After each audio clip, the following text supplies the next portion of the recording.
The Beetle Boy. Once upon a time, there was a boy. He loved insects, whether they were ants, cockroaches or beetles. He loved having them as pets. He could spend hours just looking and noticing them. He would find them in the forest nearby and get them to his house. He liked beetles the most, and so was always looking for beetles, more than ants or cockroaches. He used to keep his insects in separate jars. One day he was searching in the forest for beetles as he usually did and found a rare red beetle. He quickly got a jar and placed the beetle in it. The boy happily went back to his house and told his parents about the red beetle. The boy's parents were very surprised and proud of the boy. The next day the boy went back to the forest, looking for ants this time. He took the red beetle's jar along with him.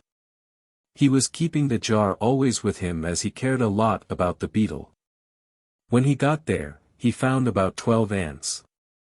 He kept the red beetle's jar on the ground, took out an empty jar from his backpack. But as he turned towards the ants, back of his shoe accidentally hit the beetle jar and the jar rolled down the hill. As the jar hit a tree and stopped rolling, its lid popped off. The beetle tried to get back up the hill to the boy but could not as the hill was very steep. This beetle was also enjoying its time with the boy. The beetle liked the boy too. It wanted to go back to the boy. Since it could not fly all the way up the hill, it thought of going to the other direction to find help, but when it got to a village, it forgot the way back. Meanwhile, the boy was about to finish putting all of the ants in the jar, and when he did finish, he turned to the right only to see that the red beetle's jar was gone. He panicked and immediately went back to his parents to tell them about what had happened.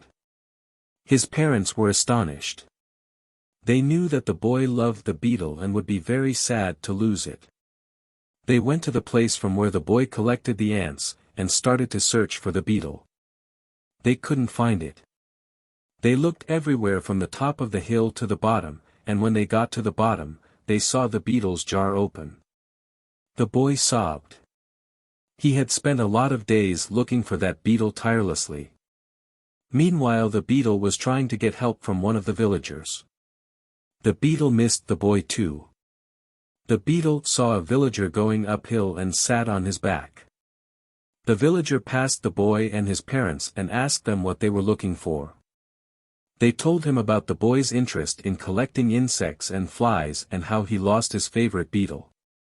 The villager assured the boy that if he finds a beetle, he would get it to his house. All this while, the beetle snuck from the villagers back to the boy's back.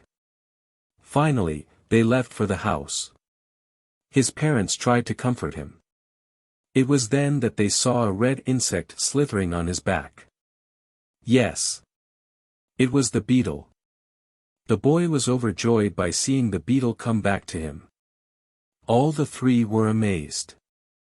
From that day on the boy let the beetle roam freely around and it would always follow the boy and come back to him every day. The end. Morale. Be careful of your surroundings. Be kind to your pets and get all their love. See you next time. Bye.